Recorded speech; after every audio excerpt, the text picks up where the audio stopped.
What's up, you guys, and welcome back to Laugh Napkin, where we read stories from your favorite subreddits. And today's stories come from the subreddit r/Idontworkherelady.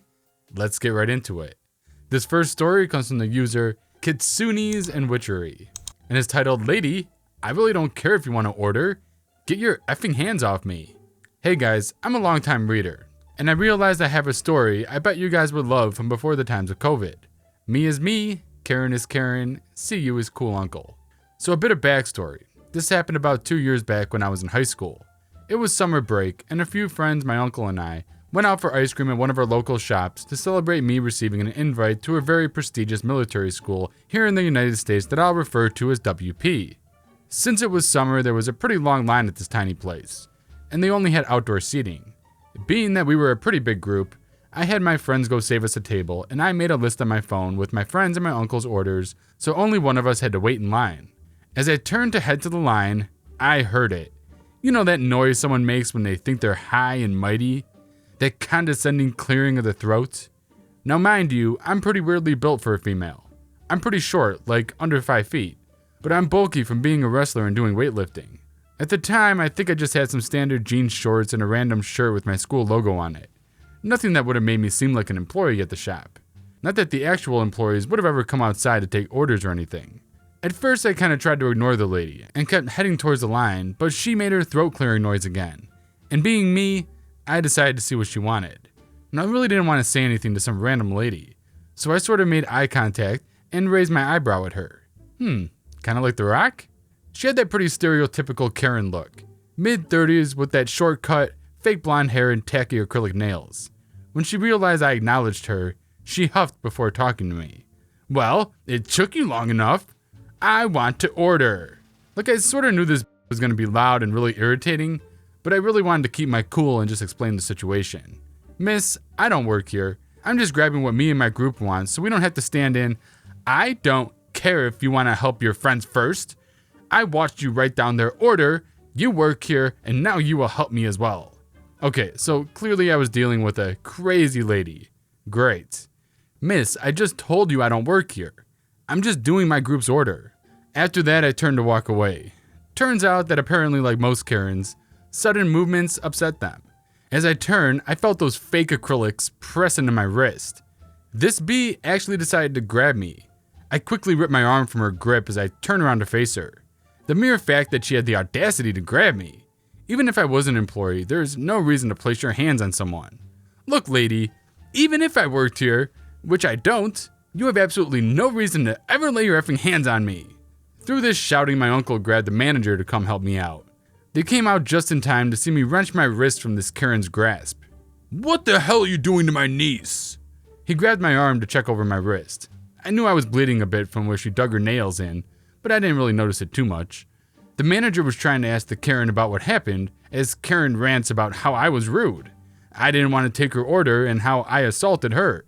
Now obviously she didn't have any marks on her, while I was the one with the nail marks on my wrists.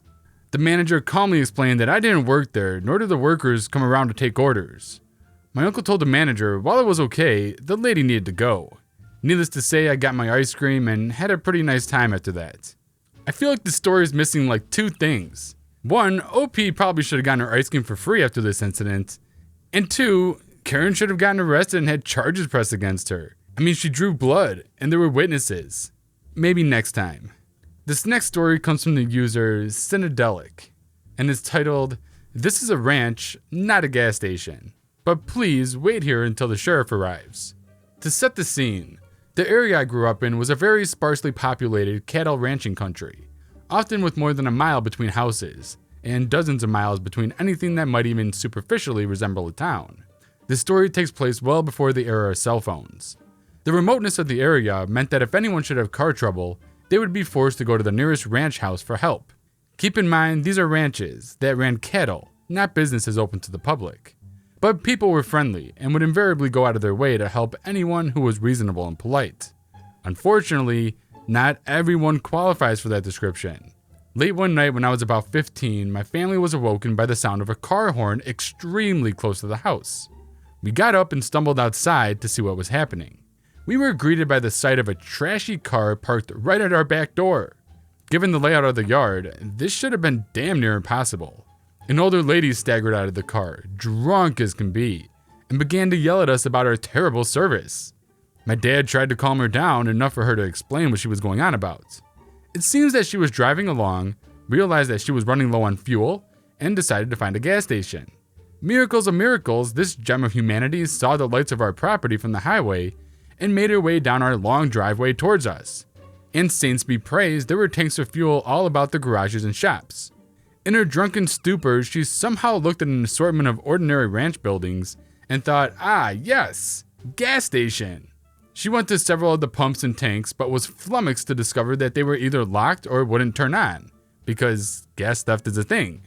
Enraged, she went in search of the office so she could scream at the manager for this terrible service.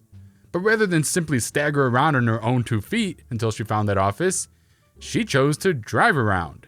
Finally, she found the back door of our house, assumed she'd hit the jackpot, and started in on the horn. No matter how many times we told her that we were not a gas station and did not sell gas, she continued to yell and scream incoherently at us that we were. Ever try to reason with a raging drunk? Yeah. My father instructed me to call the sheriff while he stalled for time. Knowing the drill from TV, I took note of the car, make and model, and license plate and relayed that when I called. The dispatcher ran the number and told me that my information couldn't possibly be right. I went back out to verify and came back to tell dispatch that I was correct. Oh boy! It turned out that Our Lady of the Perpetual Inebriation had switched plates on the car, and this really fired up dispatch. I got the impression that there were links to other offenses. And I was right. Dispatch told me that they were sending a deputy immediately, and he would be to our place in about 25 minutes. I discreetly relayed this to my dad, who proceeded to put on a master class in time wasting. After about 10 minutes, however, the drunk woman was frustrated and wanted to drive out. My dad didn't like the idea of this insensate lunatic doing any more driving around our breakable stuff, so he got behind the wheel and, slow as can be imagined, steered the old heap through the hazard of the yard and back out to the driveway. See, her initial entry into the yard was fraught with peril. Looking at her tire tracks, we saw that she came just inches from hitting the house, twice, and miraculously missed plowing into our wellhead by what could only have been millimeters. Any of those impacts would have been ridiculously expensive to fix. And as it turned out, this old broad didn't have insurance. Talk about dodging the bullet. The old dear was screeching endlessly about still needing gas, so my dad pulled in front of the pumps and pretended to pump gas in the slowest way possible. I was still on the phone with dispatch, running outside for stuff like getting a better description of her and then coming back to report. Finally, dispatch said their officer was just about to our place. My dad and I were pretty pissed at this moment. If the officer arrived while she was still on our private property, there wasn't likely much for him to do other than escort her off. But if they were to catch her on a highway driving drunk, our highway was so deserted that one could sit by it for an hour or more and not see anyone on it. There was literally nothing for her to hit near the road, even if she careened off at 100 miles an hour. The only person she was likely to hurt from heading out again was herself. So my dad told her he'd filled her up at no charge. He hadn't given her a drop of fuel, and sent her on her way. I told dispatch which way she went, and in under 2 minutes the deputy had pulled her over. Our involvement in the case stopped there. But between the court notices in the paper and the small town gossip wire, we found out that the lady got into a mess of trouble. In addition to the drunk driving charge, which stuck, and not having insurance, and the license plate thing, she was wanted for a number of previous offenses. The whole thing snowballed into one big pile, and the courts decided to give her a nice long vacation behind bars. Maybe if she'd listened the first time we told her that our home wasn't a gas station, and we couldn't sell her gas, things would have turned out differently for her. As it turned out, there was one less drunk driver on the road for a while. Let's call it a win. This next story is posted by user Chester Vandergrift, and it's titled, Banshee Karen Chases Me. This may not be very noteworthy, but it was years before Karen came to be a thing. It was summer and I was dressed in my usual t-shirt, shorts, and sandals I wear when I'm not at work. I happened to stop at a grocery store I was passing on my way home to see what might look good for dinner. After a few minutes of walking around, I ended up at the freezer section, which were the tall, upright freezers with glass doors. The store had stocked some items on top of these freezers, which were out of reach for most people. Now I'm very tall, and I'm used to some people coming up to me asking me to help them get something, which I'm fine with because they ask politely. But in this case, it was something different. I was standing there at one end of the freezer section, looking through the glass door at what they had to choose from, When I hear this, "Come here and help me get this down," I really didn't pay much attention to it, as I was busy looking for something to eat. After a few seconds thought, I hear, "I said come here now and get this down for me." I looked over down the aisle at the other end of the freezer section, and some old woman was glaring at me. I thought maybe someone was behind me, and I looked around, but it was only me and her in that aisle. Seeing as I'm not a servant, slave, or a dog, I turned back to the freezer and continued to look at products. Just then, it screamed at me in such a severe banshee tone, I thought the glass freezer doors would shatter. "I said, come over here and get this down for me now!" I turned and walked away, headed to the other side of the store. As I did, I heard her running after me, screaming in that banshee tone, "Come back here! I said get that down for me!" No matter how many turns I made, or how many aisles I went down, she was behind me, chasing me. Luckily, I was much faster than she was.